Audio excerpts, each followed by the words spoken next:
Hello and welcome to the professional webinar with Nurse Linda. Very nice to have you here today. Just a little moment to our listeners that are dealing with paralysis. It seems like all over our country right now, there's a lot of things going on with cold weather. So be protective of your extremities when you go out. Also, there's snow, so it's very difficult to get out. I'm still not dug out of my house. I've been in for quite a few days, and there's a lot of fires. So be very cautious if you're out in the California area. Seems like there's just a lot going on worldwide out in our country right now. But today we're here to talk about mental wellness support for children and families living with paralysis.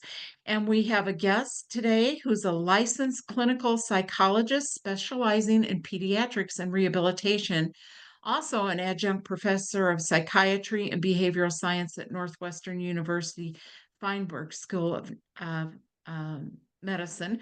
And our guest name is Kathy Zabraki, PhD, CLCP. So, Kathy, welcome. It's nice to have Thank you you. today. And Thanks very much. I'm just going to take a moment to describe myself for our listeners. I'm a woman, lightly pigmented skin. I wear clear glasses, brown hair, and today I have an animal print shirt on. And Kathy, would you like to describe yourself for the listeners? Sure. Again, I'm Kathy Zabracki. I am also light-skinned, blonde hair, in my 40s. I have a white coat on, and then a black turtleneck as well. I'm in my All right. office at Shriners. So we are really dressed for the weather because We it are is so dressed for the cold. weather, the cold It weather. is cold. I also have a blanket on my lap. It just Oh, so I keep that on too. So that keeps me warm. So Kathy, would you talk a little bit about what sparked your interest in working with children and families with paralysis?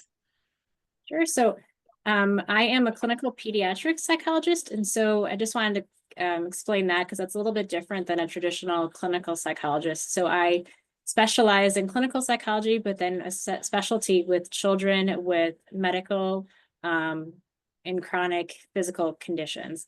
And that's how I fell into the field of spinal cord injury. I think what intrigued me most was during my training years in graduate school.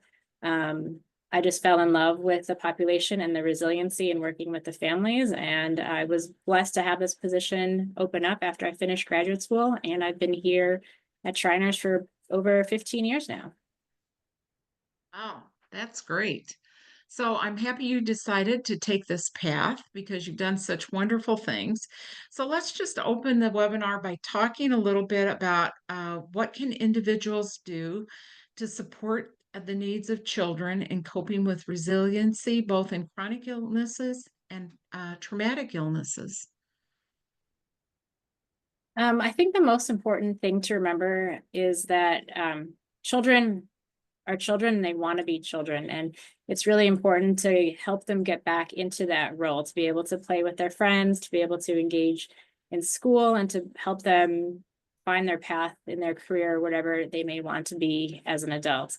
Um, and so I think sometimes having a spinal cord injury is a step back and a stop. You may have to look at things a little bit differently, but ultimately it's really focusing on the child and that child's strengths and where they want to be when they grow up.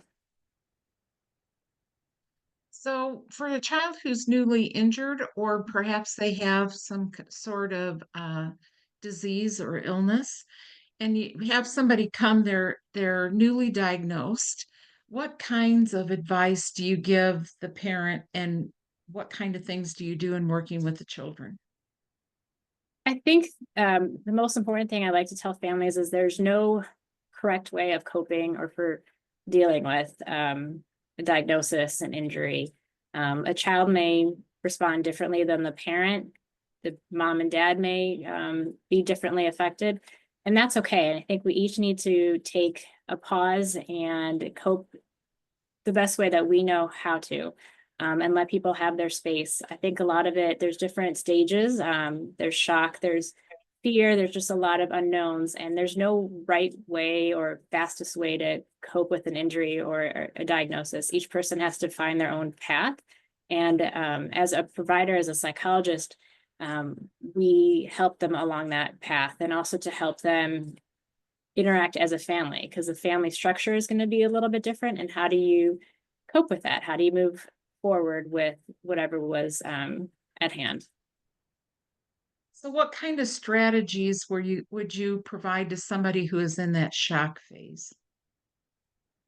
I think the first thing is just to give them that space that it is shocking. It is a life change, and you need to take time to reflect on that. You can be sad, you could be angry, and just to allow your family members to each have their own reaction, and then to help regroup and reframe it. And let's move forward.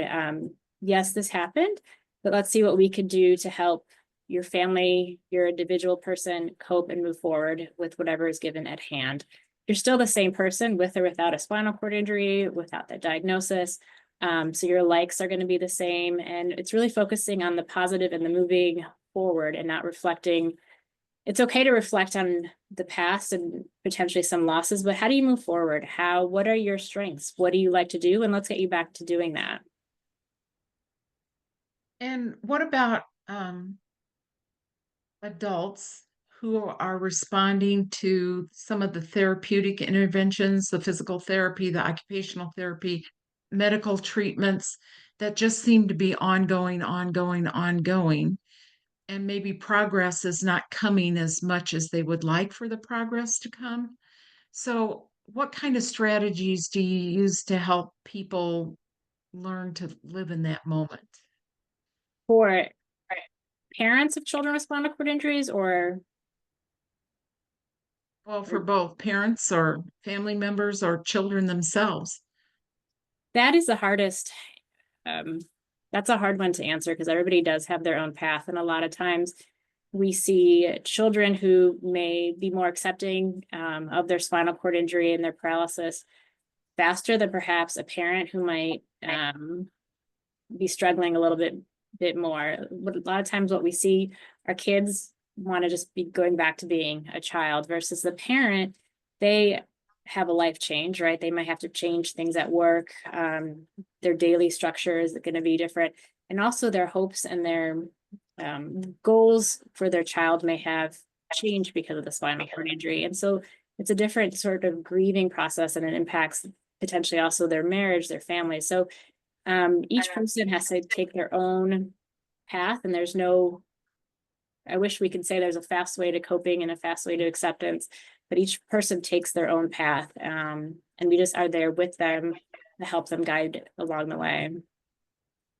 So, what if you have a parent whose child has been injured and they're really struggling with adapting to that, and they don't want to see their child struggle or, um, have challenges? They want to help, help, help.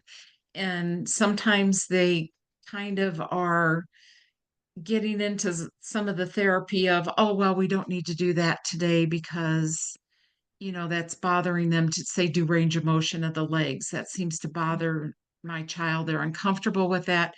How do you help parents learn to engage in the therapy? What kinds of strategies could they use to become more involved? I think it's really hard for parents, because they're parents, but they're also a wife, a mom, they have their other groups of friends. And so it's important for them to also have time to be in those other roles, so that when they're with their child in the parent role, they're able to be engaged. And sometimes maybe if it's not a good time, it's okay for them to step back and maybe have another parent or somebody else get involved. It's also important to let each person kind of have their own space and time to heal and cope with things. So if a parent at one point may not be as engaged as a provider wants them to, we need to kind of step back and see, as a parent, potentially, maybe the parent might need to meet with a counselor to help cope and grieve, and kind of move forward, or maybe another parent can jump in, maybe this parent needs a break and so forth. So yes, we deal with the child and parent as a unit, but also we want to see how the family, how the mom or dad are doing individually as a human, potentially as a husband and a wife, as a parent of other children. So there's a lot of factors that we're trying to be mindful of when we're working with a parent-child dynamic. So, yeah, and there's a lot of dynamics there because as parents, that's one of our roles is to protect our children. And Right. so we don't really want to push them in some directions or, make them work too awfully hard. But what about the mom or dad that's having trouble, say, separating? They have to be with the child, their injured child, every single second, which, as you mentioned, kind of ignores the marital relationship or if there are other children involved because they're so focused on this one child. Is there any strategies that you could suggest to that parent that would help them take that step back? How would they accomplish that? That's an extra, yeah, excellent point. And a lot of times parents may feel guilty if they leave the child in the hospital to attend to their jobs or friends or other children. Um, and we talk about that space and we acknowledge it. And it's also important for the child to also have moments of being independent and facing whatever they may need to do in therapy or so forth. So we really try to be mindful of each person's space and time in the moment. And if a parent is, sometimes we do have parents that don't want to leave the hospital. And so we give them that permission. Like, it's okay. You can go for a walk. You can go to the store. You can, depending on where they are, you can go back home and visit other family members or friends or do whatever, because you also need to take care of you. And if you're not taking care of you as a person, as a spouse, as a friend, then you're not going to be at your strongest to help your child. And so sometimes that's helpful to have that discussion out in the open. And sometimes it's helpful for parents to hear that it's okay to not be in the hospital 24/7, that they need to go home and take care of themselves or do it or take care of their other children. Because a lot of times we do see other children, other sibling members struggling because their mom or dad is not there. And it's important for the parents to be present for all the kids, which is a lot as a parent, right? You're being pulled in multiple directions. So a lot of times it's just giving them their permission that it is okay to go home to do whatever you need to do and then come back and be a little bit more refreshed in the hospital. So now what about the child that's out now that's had their rehabilitation, they're out in the community? And what about um, coping mechanisms for that parent that's got their child out in the community with the struggles that go on with trying to find adaptive equipment, trying to get their child back to school, trying to, figure out how they're going to get them in and out of the car, all those kinds of things, because things keep changing. That, there's different things that you have to do once you go home in the hospital, everything's kind of easier in a way. So what strategies would a parent use at home that's dealing with these chronic issues? For coping, people have their preferred coping mechanisms. And so we help them while they're in the hospital or when we're working with them to figure out, regardless of the spinal cord injury or whatever diagnosis it is that they're managing, is how did you previously find a way to get at peace, relax? What is your coping strategy? Because you're most likely going to be using that in the future. So if you are struggling, maybe you need to take a walk, maybe you need to say a prayer, go to church. You have to kind of go back to those coping strategies because those could be the most effective for you. So when you're dealing, so when you're at home and you're managing things, it's okay also to take breaks and step back a little bit. And you're going to be thrown a lot of different materials, but you might need to prioritize it. And also to be okay to ask for help or just say, I need a little break. Maybe another family member can come in and problem solve. There's no right answer. You have to figure out what is best for your child, for you as a parent, you as a spouse, and the whole family unit.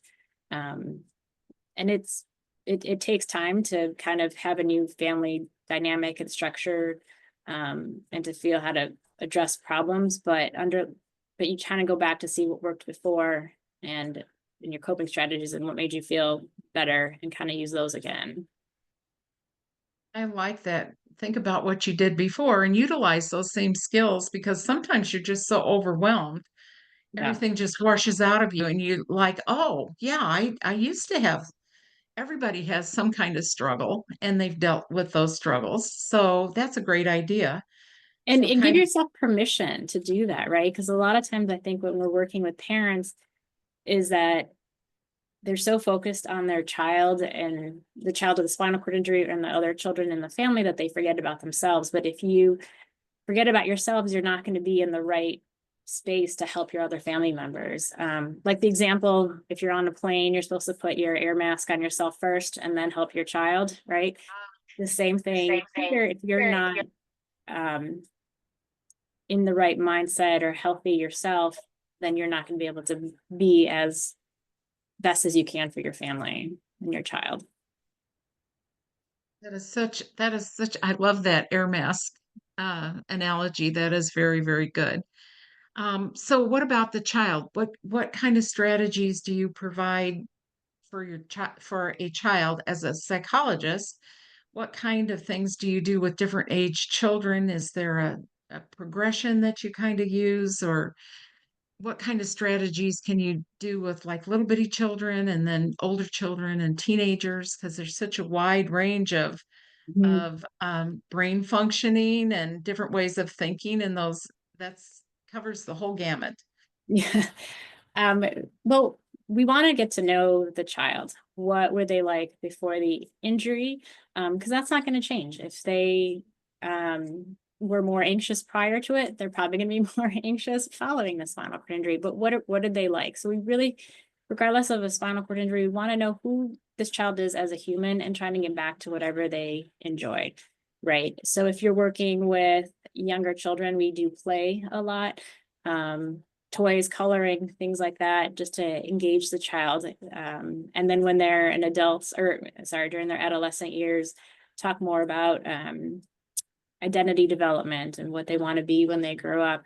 So you're really trying to catch them cognitively and developmentally where they are at each phase, and then integrate the spinal cord injury into that and how that might look slightly different, but it doesn't, you're still a child, you still want to do things, you still have goals. So how do we make that happen with the spinal cord injury? So when you're talking to teens and they sometimes get in that rebellious stage where, maybe they're not supposed to do this, but they're doing that and they want to go out with their friends, and that might be a challenge depending on their physical abilities. So, how do you deal with that? Because everybody always asks about those rebellious years if the child has paralysis or if they don't, Yeah. how do you deal with those kinds of things? So I have a teenager, I have a 17-year-old and almost a 13-year-old, and it's definitely different being a psychologist versus being a parent, right? Sometimes I have to train myself to be like, what would I say to a parent? Because as a parent, it's hard, and you really you don't want them to rebel, and you don't want them to engage in, some behaviors that's not ideal for a teenager. But children, adolescents, they need to be able to go out in the community and kind of test limits a little bit. And as frightening as a parent, you kind of want to watch them and give them guidance, but they need to kind of make mistakes. They need to have that rebellious thing at some point. And mind you, some kids are just not going to be that rebellious and they're not going to push those limits, but some are. And so it's regardless if they have a spinal cord injury or not, you just want to keep them in a safe space, let them have these opportunities. They may look a little bit different, but try to give them that opportunity to be independent and to go out with their friends and do things, with or without a spinal cord injury. And give them an opportunity to kind of come home and reflect in that space. I think that's really important, is to have that communication with your child. And it may look different depending on the child's personality, of course. But just to help them know that that home is a safe place, but they can still go out and kind of test different things. Does that To make sense? spread, yeah, kind of spread those wings a little bit. I know a lot of teens that I've dealt with, they always want to go riding in the car with their friends. And Mhm. so the parent can get them in and out of the car, which is sometimes, not that it's depending on what kind of car the Sure. other teen is driving, but I know that's always a harrowing experience, but it is with or without any kind of paralysis. It's always a harrowing experience when your child goes out in a car with other teens. It's Right. like, oh my gosh, and you're just going to drive around. And didn't we all do that? Right. That's that's just kind of the way it goes. So, And so potentially kind of give them, like you with the car example, that's a really good one. Maybe you can have like a friend identified to help like the parent figure out like what the person with a spinal cord injury might need in the car to kind of just give them that extra support. And so the parent can feel safe that the individual is, has appropriate adaptions in the car or what it might be. Or potentially give, if it's okay, have a friend that's responsible borrow your car if it's in a wheelchair adaptive car, just to have those opportunities and kind of just to have that conversation with your teen, to be able to do those adolescent activities, right, in a safe yeah, manner. all that fun stuff. All that fun stuff. And of course, it doesn't matter if you have paralysis or not, you have to have the drinking and drugs talk Yep. and sexual responsibility and all that kind of thing. There's a question that just came in. It says caregiving for injured children is onerous when both parents work full time and simultaneously medical expenses surpass what insurance covers. Assuming they even have insurance, they need resources that traditional counseling doesn't address. What can be done in these situations? I wish I had an answer for that. It's very true, and we are far from being an adaptive world. I think there's uh, a lot more that needs to be done with regards to insurance and coverage. And I would love to have caretakers to be able to be paid or bringing in if you have parents that are both working. But maybe there's an older sibling or cousin or somebody else that can help in the family. I mean, each family is so specific and individual. Those are great questions to maybe talk with your um, your provider about, um, to help problem solve. Sometimes you might go to a church or a different community who might be able to provide some more personnel support to balance everything out. It is hard, and each community is very different. Insurances are so different. There's not one clear answer for that. And if you don't have insurance, but you need some kind of mental wellness uh, therapy for yourself or for your child, where can you get those kind of services? You mentioned church. Is there other places that have opportunities for people? For children, I do start with schools and have counseling. A lot of schools do have counselors in-house, or they work with local providers to provide that support for the child. Um, Also some just mental health, community mental health clinics. Sometimes they accept insurance. If you don't have insurance, they might have a sliding scale, or they might have some grants that the family might be able to apply for to have some of that covered. Again, it's very community specific. Some churches offer it, even some private practices for psychologists, they do offer some pro bono work. But again, you have to really reach out, and that does take a little bit more time and effort, and it can be a little bit overwhelming to find out what is available in your area. And I want to note to the listeners in the chat box, there's some connections that Kelly has put up. Kelly's our person running the computer stuff here today, or Donna is the person that Kelly's running the computer. Donna's running the web chat over there, and she's put some links up there. So thank you, Donna, which will give you some information from the Reeve Foundation about that as well. Somebody else has written in response to that about financial aid, and some hospitals and medical facilities do offer some financial aid, but of course, there's a lot of hoops to go through for these things, and I know too. There's some groups like if you have a diagnostic group that has an organization that goes with it, they sometimes have local chapter meetings, and then also for parents and for older children, there's the peer mentorship program through the Reeve Foundation, which will match you up with people who are living in the community but are going through the same experiences, and they've been educated in how to deal with these kind of situations, not at the extent where a licensed clinical psychologist would be able to do, but they can help with some of the lived experiences as well. So those are really helpful kinds of things too. Now, Kathy, I wanted to talk to you a little bit about resiliency because I know you've done a lot of work in that. Could you explain what that is and how we can kind of harness that for our patients and their families? I Sure. think you've So, alluded a lot to it. what's that? I think you've alluded a lot to it. So resiliency is just a term used to for positive adaptation to a crisis or something that's viewed initially that happened to you that's negative and you're overcoming it. But really, I think we have to remember that a person is a person no matter what, and how they coped with things beforehand is most likely how they're coping things after an event, whatever that might be. And if people are very strong and overcome a lot, and especially if they're given support and that encouragement, it's not saying that what happened wasn't traumatic or wasn't negative to the family. It is, how do you make the most of it? How do you move forward? Acknowledge what happened, but let's move forward with your life. And what can we do to address some barriers? How can we get you doing things that made you happy before?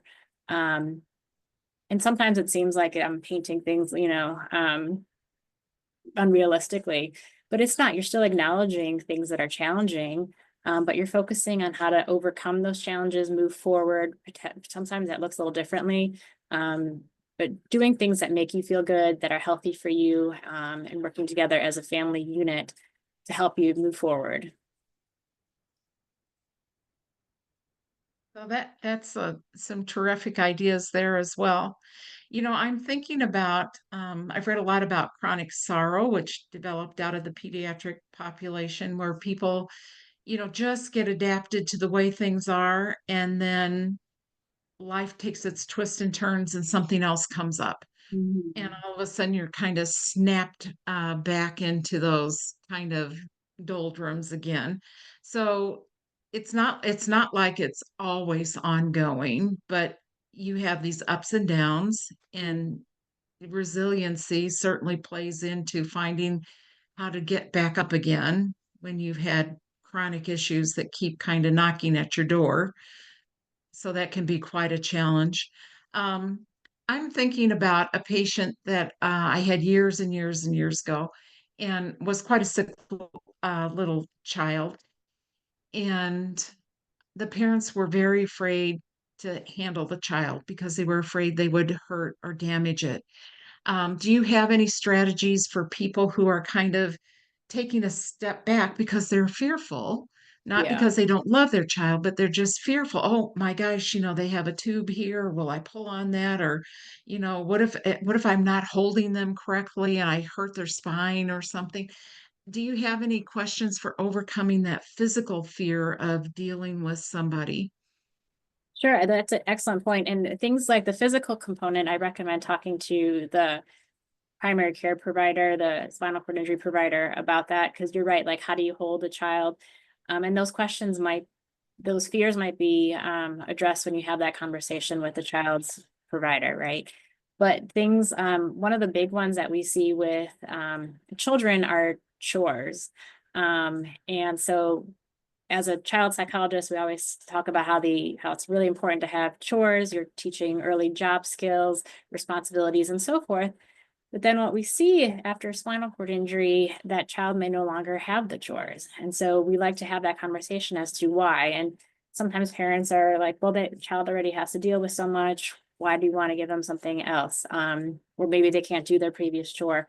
And that's fine, but we really want to teach that responsibility, and that chores are really important because it makes you part of a community. It makes you have that responsibility. It helps you feel engaged, and it's early job training skills, whatever it might be. And so you might want to work around it. And it's a good opportunity too, to figure out how to address potentially some problems. Like if you can't do X, let's sit back, let's talk about it and see what we can do to help you be able to do that. And also chores teach early job skills, and there's just so many things. So we kind of try to have those conversations in the open, address any fears, and talk with parents about that. And a lot of times things can be eluded if you just bring it up, or can be addressed if you just bring up those fears and those questions in the conversation. Well, you know what you said about, yeah, sometimes the chores are taken away, which really rings true Yeah, in what I've experienced. But you don't want to take away the activities that naturally occur with childhood. Chores right. is a part of it. Right. So It may you look want, different, or you yes. may need to have something that's a little bit less time consuming because you need to spend more time on your SCI care, but you still need to have that sense of responsibility that there's something I need to do for my role as a family member, right? And that's important because that's the key to. I am a member of this family, so I need to hold up my end of the ship here. Right. So absolutely. Now let's switch gears a little bit and talk about the healthcare providers. And if they are working with somebody either in acute care or in the community, what kind of things should they be looking for in families that are struggling? So if somebody comes in and they're real angry, you can kind of see, well, there's a problem there. But sometimes you have parents that come in and they're, all gung ho and they're all on board in front of the therapist or the nurse or the healthcare practitioner. But when they get home, they're struggling. Are there Mhm. any warning signs, anything that people should be looking for in the healthcare realm that would help them identify families that are struggling? Um, as in pediatric world, I do like to have conversations individually with the child as well as with the parents to kind of see how to potentially address and identify those issues. Um, and have that space to be able to talk about potential struggles. The other thing that we look about is a change in functioning. So if you see somebody who's potentially very vibrant and happy, and all of a sudden, obviously, they're more sad, we're going to address that. But if there's just a sudden change or difference in personality, that can be a red flag that something is going on. Potentially, parents are not speaking to each other. So give an opportunity to address that in that space in a session. Um, but also, honestly, a lot of times is just bringing things up and asking openly, like, how are you doing? How are you coping? This has been a traumatic a thing for you, for your child, for your family as a unit, for your marriage. How has it been affecting you? Do you want to have some space to talk about it? Um, and a lot of times just giving them that or asking them that question, it really helps address or helps start the conversation.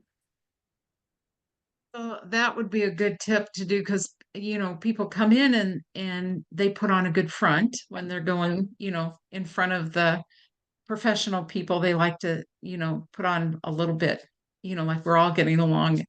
So, that would be one kind of thing to think about. Um, how would you approach somebody if you wanted to bring up that topic and it's not your job? You're a psychologist, so you do it every day, so it becomes a natural part of what you do. But what if you don't typically do that? Is there any strategy? Should you pull the parent away from the child? Should you talk about it in front of everybody? What would be an opening that you could do to kind of just ask if everything's okay?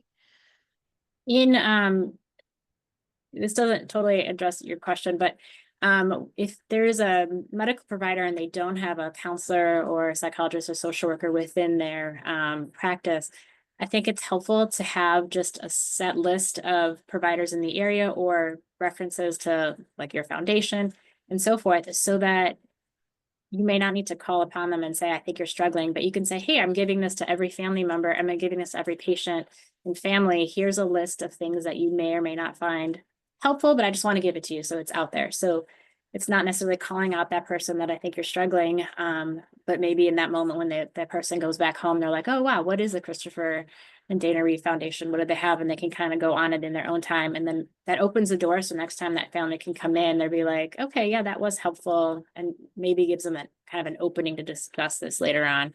Um, you asked about talking about it as a group versus an individual. If I see a parent struggling, so I'm a child psychologist, not a parent psychologist, or not an adult, I should say, psychologist. So I don't treat adults. I'll treat parents and families, but I could pull the child out or pull the parent aside and be like, hey, you look a little different than when the last time I saw you. You seem sadder, you seem withdrawn, and kind of just address it and say, I'm here for you. And if you need support, I can help you find that support that you need. I don't try to do it as a family, because then sometimes parents might get put a little bit on the spot and be like, oh my gosh, are you saying I'm a bad parent because I may be sad, right? And then that makes a lot of people feel guilty and so forth. So I do that separately. As a family unit, I might address I noticed there's more tension today. Can we talk about it? But if I'm worried about a particular family individual, then I usually try to pull them aside and give them that space to say, I'm here for you, or if you need support, we can help you find the support you need. Well, something you said triggered my mind.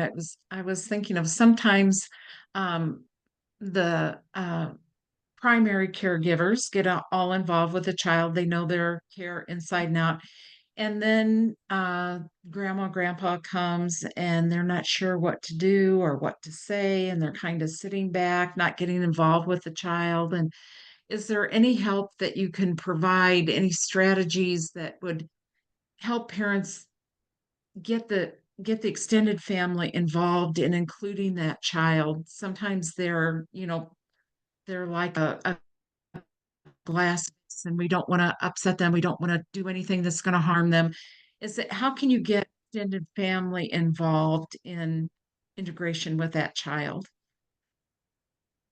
That's a great question. And if, let's just say they're inpatient, we do, and if the family's local, we invite those grandparents or other family members to come in and visit, and we can have those discussions, or if they want to come to a clinic appointment, if they have any questions. I also do reach out if I could talk to them by phone if they have any specific questions. But you're right, when we focus so much on the child and that primary care or that primary caregiver system, that we forget about all the other family members or other people, and that information doesn't necessarily get passed. So we do provide, you could provide like written information, or just encourage, if possible, to have that other family member come to an appointment or talk to them about, because they might just have questions that the parent might know how to answer, but they don't know the question, right? So, or they might be afraid, like, if I touch the child this way, I'll break, or they'll get injured more. So a lot of it is just unknown, and they don't want to hurt the child, or they just don't know how to act. And so just bringing those questions up to the forefront and talking about them, a lot of times that helps relieve any of those concerns or misconceptions. Yeah, that certainly would help. There's somebody who wrote in a question here. Are there any resources to find adaptive gyms? And I'm sure Donna can put some resources for how to find adaptive gyms in the question and answer, or in the chat box. But I'm going to ask you, because you work at the shrine, do you have any adaptive gyms where kids can come back to the shrine to participate more in therapy after therapy is over? We have a great child life and rec therapy program. And I know a lot of hospitals and the spinal cord injury programs have incredible recreational therapists. So I encourage them to reach out to their facilities and see what's out there. And there's other programs that will do like adaptive sports and so forth. So a lot of times it's different in each community, unfortunately. So I know like what's in our area here, but I don't know where the listeners are coming from. But if they reach out back to their child's primary care provider or their spinal cord injury center, usually they have a list of those adaptive sports or adaptive activities. And it may be a gym, it could be adaptive skiing, it could be horseback riding, whatever it might be. But child life rec therapists are the ones that are phenomenal. And I love our department, and have some great creative ideas, and accessible environments. Yeah, and the world is becoming inch by inch, maybe quarter of an inch by quarter of an inch, but things are becoming a little more adaptive. So in my own community, was just announced that we're getting a new playground that will have adaptive play areas for differently abled children. But I know in the community right next door to me, they already have that adaptive playground. So that's kind, I can tell them around me because, it's an interest of mine. So I pay attention to that. But also talking to friends, if they go to a certain playground, you could ask, your neighbors, is there adaptive equipment there? I know in some stores they have adaptive shopping carts so that your older child can ride in the shopping cart, but there again, it's just kind of hit or miss as Right. you keep going and you keep looking. But when your child's in school and if they're in a school where there are other children who have challenges, you can talk to those parents, and that's a good experience as well to find out what's going on in the community and where you can get different resources and all that kind of thing. And And of each course, child's need is different, right? So one child might need yes, this in the playground yes. versus another one might need something different. Yes. Have you ever worked with somebody in their IEP, their individual education plan for the school?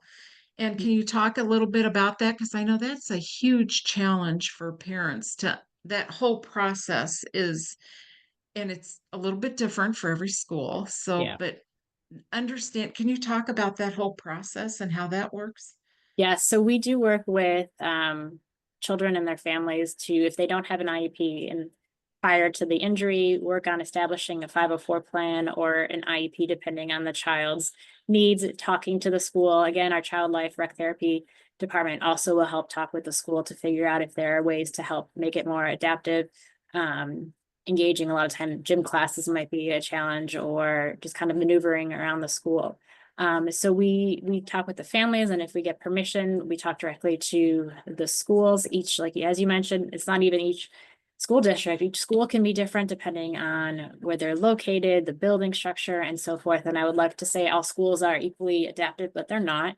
And so we work with what the school has and what they're able to bring in to meet those child's needs. But we talk with schools and teachers all the time, and some definitely are much more willing to make changes than others. But definitely, I recommend families to talk with their providers to help reach out to the schools if there's any issues that are not being addressed. Now, you mentioned a 504 versus an IEP. What's the difference? A 504 plan is, well, I guess it would be maybe a step one. So there's some additional support services that a child might need, that might be addressed. So potentially going to the nurse or needing a little bit more time. An IEP, an individualized education plan, we often do look at the cognitive functioning as well, figuring out if there might need any special education services in addition to adaptive resources. So it depends. Sometimes we do push an IEP potentially if a school district may not be as helpful as we would like them to be. An IEP gives them a little bit more of that legal protection that, hey, we agreed upon this, the school agreed to give these sorts of services, academic accommodations, nursing support, physical accommodations, so forth. And here we have the school signed it, we signed it, we have an agreement, and that kind of helps. The 504 is a little bit less formalized.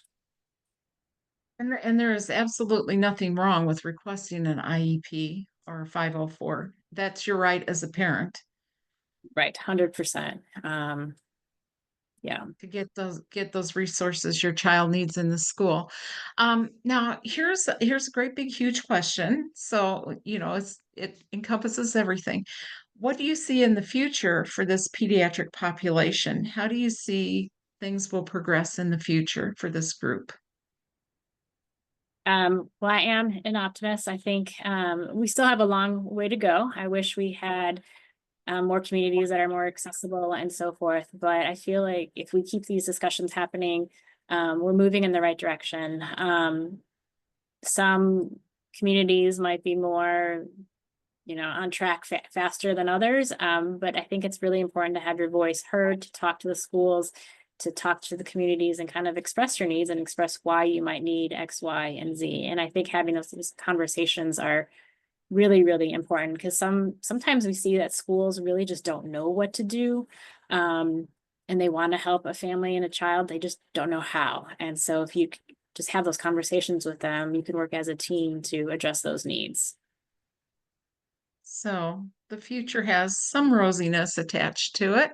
I I'm, think so. I'm Yeah, I hoping. think there's still a long way to go, right? I wish our communities were Yeah. more accessible than they are. Europe, Europe is not as accessible as the US in a lot of areas because of historical structures and so forth.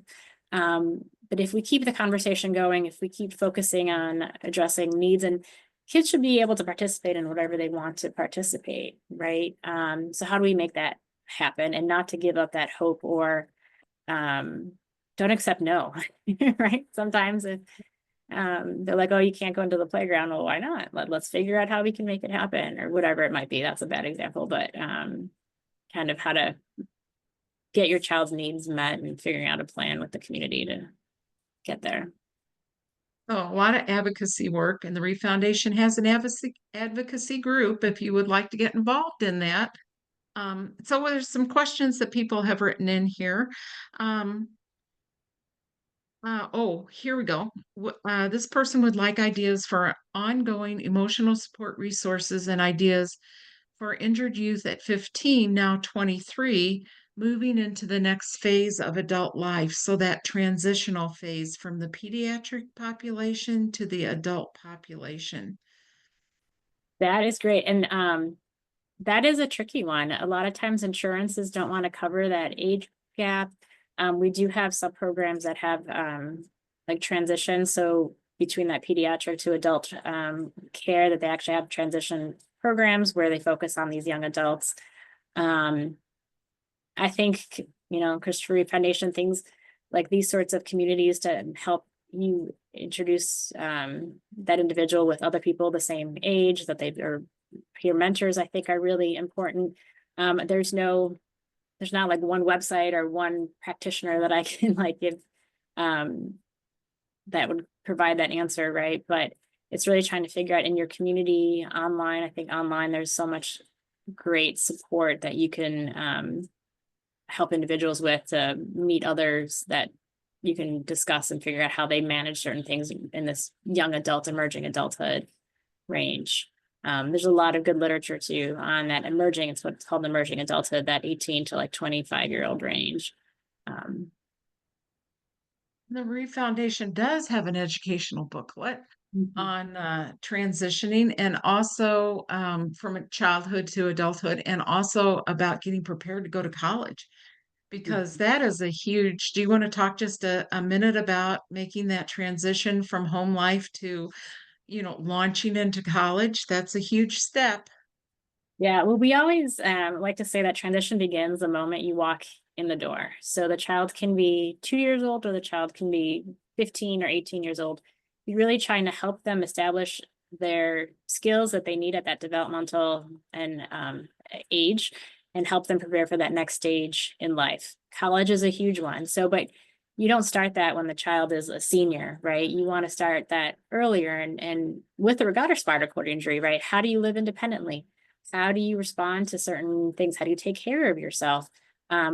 Emergency things, like how do you address that? And so how do you live independently, cooking skills and so forth. So you really start that earlier on so that when they're ready to move out, they have the skill set to do so. And if they don't, then you recognize areas that they might struggle with and you work with them to figure out how to address those needs. But again, transition starts, that preparation for adulthood starts the moment the child and the family walks in that door. And then we have several questions from some people who are adult parents taking care of their adult children, 30 years old, 50 years old. Do you have any words of wisdom for people who are caring for their adult children? I think it's important to remember that you are a parent, but you're also an adult, a human, a wife, a husband, a spouse, or yourself. And so it's equally important to take care of yourself as it is to be that caretaker for your child, your adult child. Um, and that it's okay to ask for help or to have a break or ask for your community to provide support if you need it. Um, Sometimes I think as parents, we forget that we are an individual ourselves and we forget that personal role. And it's important to go back to that because if you're not healthy yourself, mentally, physically, you're not going to be there for your child, whether or not they're adult child or they're, a child. Right, right. Um, Steve writes in, not mentioned so far is the impact of dogs in giving the injured child affection and play as therapy, as well as equine therapy. Any thoughts on those kinds of animal therapies? Oh, I love that. I love them. If you're Doesn't. yeah, an animal person, yes, pet therapy, adaptive, yeah, any sort of pets. I love equine therapy. I did some of that a while, yeah, for many years. Um, if you're not, let's say, a horse person, you're not going to become a horse person, so that might not be the way to go. But yes, I'm a firm believer if the family, if the child loves animals, I 100% promote that if possible. Oh, I think absolutely. And that goes for any age of life at all. any Pet age. therapy is always a good therapy. And it's Um, also for like, for example, like just pets, like you're not only taking care of yourself, but then um, it gives you a sense of purpose too, to take care of another animal or another creature.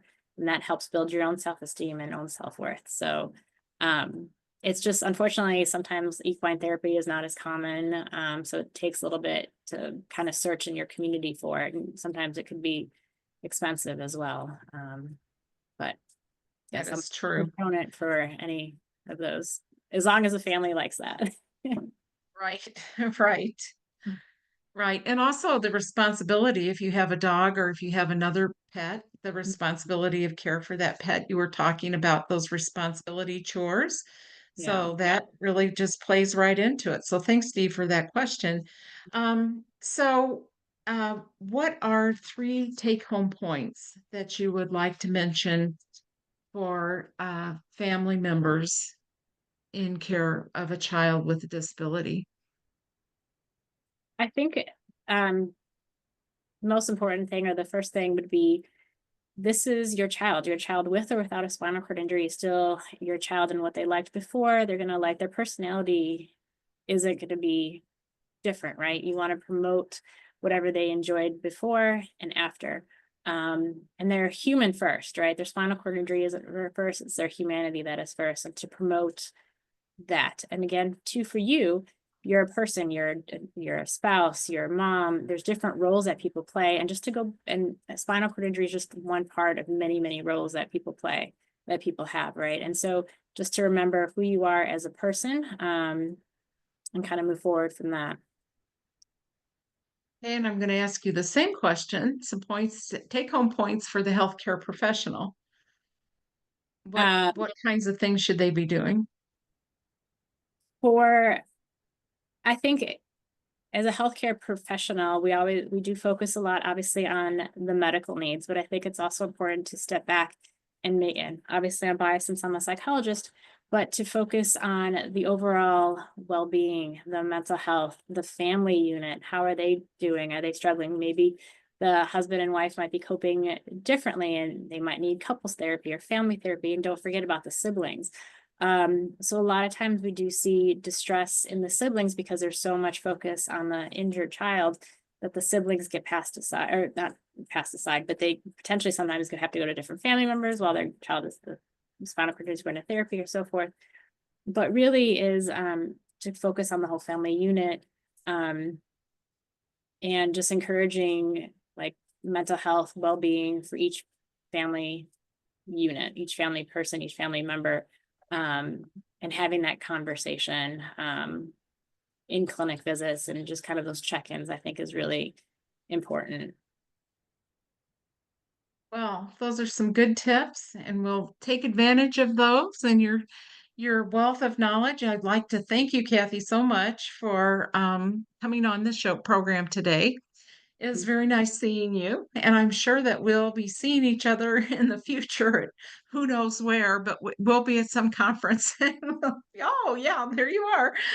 Okay. So I know you've been doing this for quite some time, and we really appreciate all the work you're doing and all the information you've provided us with today. So thank you once again.